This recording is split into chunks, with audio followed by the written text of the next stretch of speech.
Hello everyone, thanks for tuning in to today's Spur video. Going to have a look at weather for the 14 days for today's Spur video. Day 10 will take us to the 20th of March, and we'll be able to extend that beyond that with the extended GFS and ECM ensembles, maybe run to around a couple of weeks. We'll have a look at the CFSB2 for April at the end of the video, and I shall get on with that for you in a moment. Just say that first, a video saying on 6 AM upload, and also release January Friday's work. If you're live streaming from 10:30 tonight, so you should see live 10:30 for our Friday night live stream for this week. Hope you're having a lovely, lovely Friday, everyone. Right, let's start off with the Arctic oscillation observed and forecast chart. So the black line shows where we've been, with the AO red lines at the end, where GFS ensembles are forecasting the Arctic oscillation to go. Remember, the AO is just an index that's reflecting the atmospheric state. It's not driving anything in its own terms. Just tells us what the atmosphere is doing. When the AO is negative, we've got high pressure over the Arctic and over the North Pole, that's blocking. And when the AO is positive, we've got low pressure over the Arctic and North Pole. So currently the Arctic oscillation is in a negative phase, hence the cold weather that we've been experiencing recently via Greenland blocking. The GFS ensembles in the next week forecasting that the AO will go neutral to very weakly positive, and then sticking around neutral really right way towards the end of March and into the beginning of April. No sign of a particularly negative or positive phase of the AO in the next couple of weeks, to be honest. It does go negative again actually there in around a week's time, but then goes back to a neutral condition once more. Certainly no sign that the AO going back to a very positive phase like we had back through much of February there.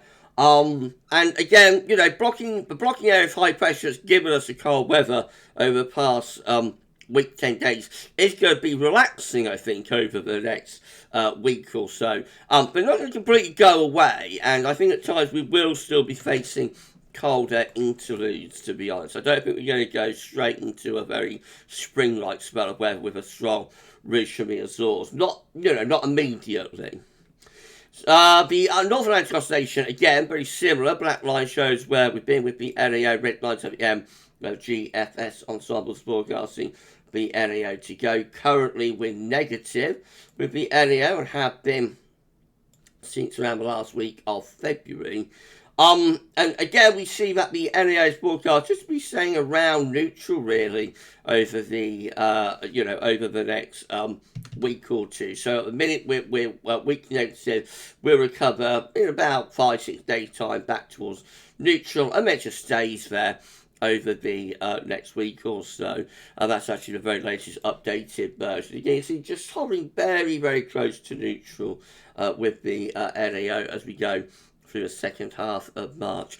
So no sign of a strong negative phase of the AO and NAO like we have had. So we should see a bit of a recovery in the temperature of that, but no sign that either that we go into like a strong positive AO and NAO phase, which you would expect if we start getting a big ridge from the Azores and pulling up those mild southwesterlies and southerlies. So I would say we're not going to be as cold as we have been, but it's not going to be proper spring, I don't think. Not for a while. It's going to take a while to recover from this very, very cold start that we have had to March. We can see this with a centering temperature. CET is now sitting at 3.6, which is over 2 degrees below average. That's provisional to yesterday, to the 9th of March. So it has been a really cold start to this March. 2 degree temperature 9. That is set against the 61 to 1990 average as well, but the old and cold temperature average. So that's very, very impressively cold, really, for the first 9 days of March. And whilst we won't be as cold as that in the coming week, 10 days, I think we will still be, at the very least, rather chilly. These are the GFS upper air temperature and precipitation ensembles. And we're at Barrow in Furness today.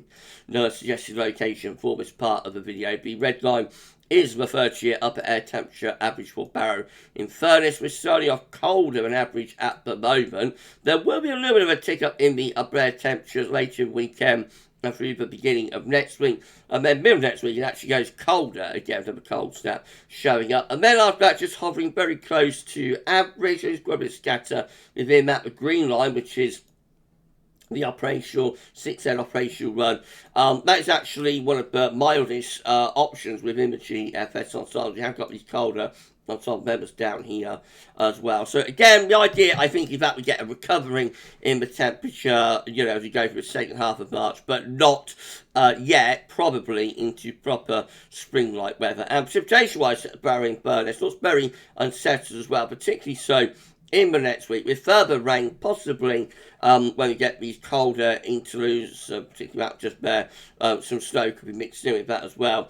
So very unsettled for the next week, 10 days. Maybe a bit of a drying trend as we go through the last week of March. That might be when spring, finally starts picking up. Snow row looks like that.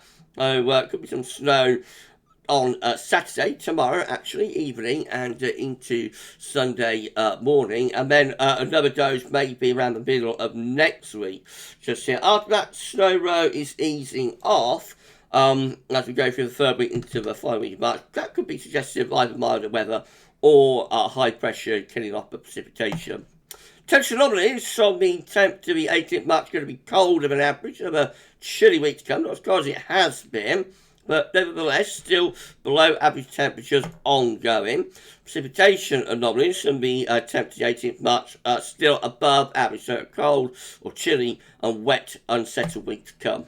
Latest wind map from earth.northschool.net shows that winds remain from the north today. Low pressure is now moving off into the southern North Sea. That's below, but gave all of the rain and snow over the past few days. That's got a ridge of high pressure building across the country today. There's more low pressure and another weather front in the Atlantic that will be moving in through the course of tomorrow evening, in particular, giving further snow in central and northern areas. And then behind that, it will start turning milder.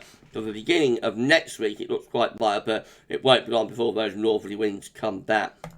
Right, so this is how the latest you can make Europe run is looking for midnight on Monday. Actually, shows what I was just talking about. We are bringing much milder air from the southwest through the beginning of next week, but low pressure will bring further spells of rain as well. And by Tuesday, that low pressure has moved off to the east. We've got back into the north again, so another northerly push Monday through to Tuesday.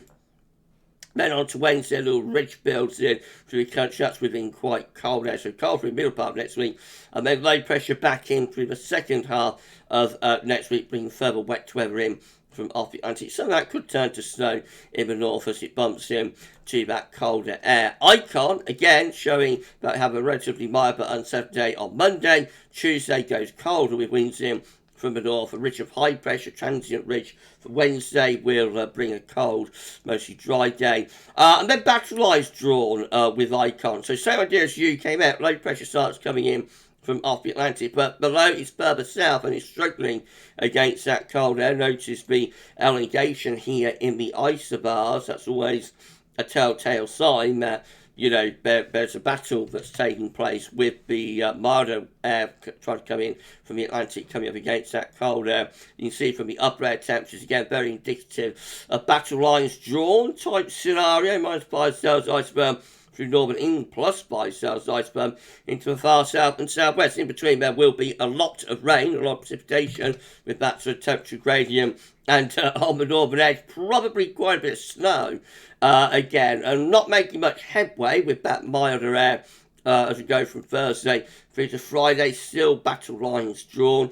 Again, where the battle lines are, it's a long way off. It's like nearly a week away, so the battle lines might be further north of that, could be a bit further south of that. But wherever the battle is, there will be heavy rain and potentially heavy snow as well. That's how we look as we get to midday on Friday. That low pressure is still struggling, to bring that milder air in even there. So we do it all over again. What we've done this week, do it all over again next week potentially with Icon. And then the GFS midnight run looks like that again. Monday looking quite mild, wet and windy, but by Tuesday into Wednesday we go back into those cold northerly winds again. They'll be bringing further snow showers into the north of the east and probably overnight frost as well for the middle part of next week. And the ridge building through the country, keeping it cold but drier through the middle of next week before low pressure starts trying to get in off the Atlantic. Again, we see a bit of struggle with this low, but it's a slight elongation within the ice bars, not as pronounced as Icon has it, but nevertheless, a little bit of a battle going on in the second half of next week. Actually, high pressure trying to build around Iceland and Scandinavia by the weekend of the 18th, 19th of March and turn the wind into the east. So, yeah, that is a proper battle what's going on within the GFS midnight run there, and threatening to develop a Scandinavian high, but it doesn't quite come off actually, and low pressure just keeps it rather mixed, unsettled and chilling. The low pressure eventually starts dropping southwards as high pressure begins to build out in the Atlantic. So at very least that keeps it chilly, if not quite cold. And these charts don't look like spring, really, do they? These charts, well, it's not as cold as it has been, or it's not as snowy as it has been this week. They're still indicative of a delayed spring here and a definite chill in the air, probably ongoing overnight frost, maybe snow still for particularly northern and northeastern regions, and just a delayed sort of spring and very chilly feel with these charts. Maybe by the very end of the GFS midnight run, as this high pressure topples in and the wind starts backing more towards the Atlantic, that might suggest something a bit milder and more spring-like then by 26th of March, because that's over 2 weeks away. Now, we know the GFS 6 is going to be rather different to that, because within the GFS ensembles, it's actually one of the mildest options. So this is probably going to be a milder run. Let's have a look. This is how we look on Monday. Again, rather wet and windy and mild on Monday. Don't get me wrong, it will be mild Sunday and Monday. Then that low pressure clears out into North Sea. When Tuesday gets wind back into a cold northerly again. So rather cold and wintry through the middle of next week. Then the low pressure coming in from off the Atlantic. And we have that sort of scenario for the end of next week with low pressure just out to our west. Again, it's just a bit of a battle that's going on here, but not raising pressures towards Iceland and Scandinavia as much as the midnight run did. So this is just rather chilly and unsettled, really, I think, and wet as we go through the weekend of the 18th and 19th of March. That's day 10, 20th, low pressure 20th March, low pressure out to the rest of Ireland. Again, the wind coming in from that west or southwest direction. And high pressure building up from the southwest. So that's like spring, actually. This area of high pressure will give a spring-like feel, as it's a mild ridge that's building up from the south. So through the extended GFS 6, so we go into a much drier and proper spring-like spell of weather.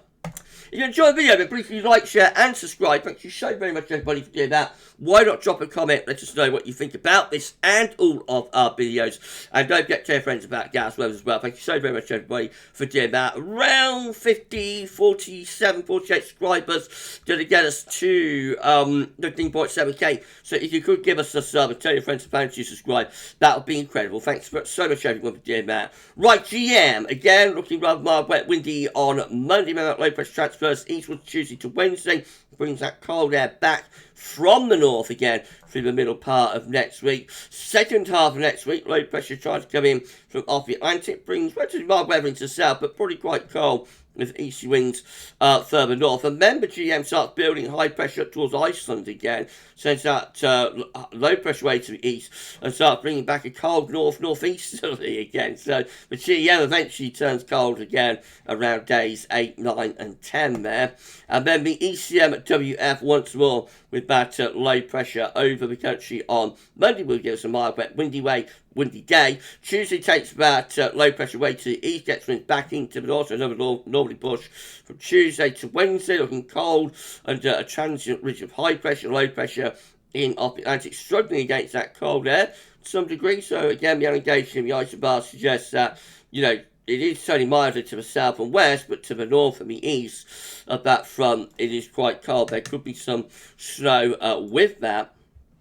And that's Friday. So again, the northern half of the country, within that cold air, wind still coming in from a cold north or northeast direction. The south it is milder.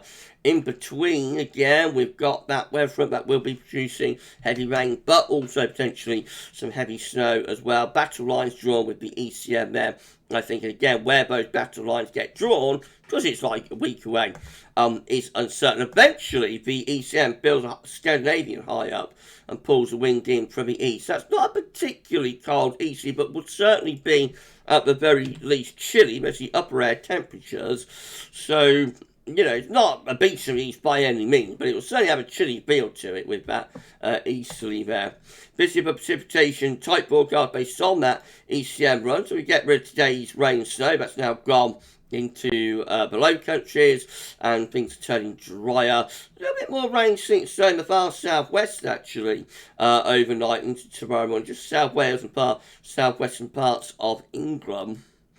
That's Saturday evening. More rain, snow coming in from off-Atlantic, snow particularly from the Midlands northwards, but another dose there on Saturday evening. But this introduces a milder push, so by Sunday we go almost exclusively to rain. Even up across Scotland, wet weather starts piling in from off the Atlantic, taking us into potentially a very wet day on Monday with a lot of rain to come. Eventually colder air starts turning that rain back to snow by the end of Monday into Scotland. And then, of course, we're into that cold northerly air mass, so plenty of snow showers for northern and western regions. Then the second half of next week, more rain, snow coming in from off the Atlantic, wet down in the south and west, snow central and northern and northeast. There's a proper dumping of snow again through the northern half of the country in the second half of next week. Again, don't take that too literally. At the moment, it looks like it's northern England, northern Scotland, this sort of area that is in line for snow. But, it's a long way off that, and we know what's been happening this week. It's generally been to trend those areas of low pressure and battle lines southwards. So if that's the case again, next week then that area of snow will be trending southwards, possibly back to the same place it's been this week, which is like northern England, Northern Ireland, just as far south as Scotland, North Midlands, North Wales, those sort of areas. It could well be in the same place again next week. So we've got to firm up on that. Eventually, by the end of the ECM run, we're even bringing some snow a little bit further south into parts of Wales and the Midlands as well. And it certainly doesn't look like spring, this, does it? Right way up to day 10. Winds from the east. We've got rain now in the south and southeast rather than snow. But it'll be cold rain with a raw easterly wind. It is not spring. Spring remains on hold for the next week to 10 days with the ECM. Right, CFSB2, so these are 500 millibar high times broken down into week periods of, no, what am I talking about? CFSB2! No, what am I talking about? It's the ECM, isn't it? ECM ensembles. Right, these are the right, okay, let's get back to script, Gav. These are the options on the table. It's been a long week. It's been a very, very long week. These are the options on the table within the ECM ensembles today. For day 10 from the Icelandic Metal, is my line's gone wonky now. This gets us to the 20th of March. Right, okay, so we're back on script. So 17 members of the ECM ensembles have above average heights, high pressure building through the country. So that would actually be relatively pleasant, maybe. Drier, certainly, and possibly a little bit of a spring-like feel there. 14, though, have low pressure still in the North Atlantic up to Greenland. High pressure in the North Atlantic up to Greenland, with a trough of low pressure through the west of Europe, so cold and unsettled. 13 with high pressure to the north of Scotland, so, a bit of Scandinavian high winds in from the east. That includes the operational run. And then 7 with low pressure across the north and west of Europe. That's going to be very unsettled, of course. So other than the 17, which is the majority option though, other than the 17 here, they're not spring. They're all rather cool. And these two particularly are quite unsettled. However, the majority option is a little bit better than that. And then in 2 time, these are the options that we've got. This will get us to the 25th of March. 40 members of ECM ensembles have high pressure bed around Iceland, which will get wind back into a northeasterly, so they're colder, colder again. Actually, 13 with high pressure reaching through the country. That should be mostly dry. The exact wind direction will be very important. There could be southeasterly, which might be quite pleasant, but otherwise that could be actually rather chilly with an easterly flow. 13 with low pressure again over top of the coast. That's in combination with some high pressure towards Greenland, so that's going to be unsettled. Probably relatively mild wind direction, but certainly spells of rain. And then 11 with high pressure out to our west and northwest, low pressure to our east. And that will bring the wind in from a chilly northeasterly direction there. Lastly, CFS 2 for April. This is today's 700 millibar height only idea from the CFS for April. Going for above average heights, high pressure to be to our north with low pressure to the south, winds in from an easterly direction. So potentially cold in April as well. That is northern blocking. With low pressure to the south, it suggests easterly winds. Easterlies in April, not necessarily going to be cold. It depends on the exact wind direction, but I think with that amount of northern blocking from Iceland to Scandinavia, it does suggest that probably quite a cold month is on the way again, or a chilly month for April. The temperature anomaly is no better than normal. In reality, I suspect it will probably be a bit colder than average, and the precipitation anomaly shows no signal there. We shall see. We're done then. So if you enjoyed the video, please can you like, share, and subscribe. Thank you so much, everybody, for that. Drop a comment. Let us know what you think about this and all of our videos. And don't forget to tell your friends about GavsWeatherVids. Thank you so very much, everybody, for doing that. As I said, we need to put on around 47, something like that, subscribers to get ourselves to 15.7k. So please give us a sub. Tell your friends and family to subscribe as well. Thank you so very much, everyone. Right, just so coming up tomorrow, we're going to have a 6 a.m. upload. We will have the ECM 42-day forecast, well, for the UK and Ireland. We have forecast and a 10 to 14 day on Sunday. We've got 6 a.m. upload. The second summer update will be ahead on Sunday too, as well as a 10 to 14 day. Please keep checking back to the channel for more. We're going to be live streaming after 10:30 or at 10:30 tonight. So I shall see you later on for that one. And for this video, though, that's all for now. And thanks for watching.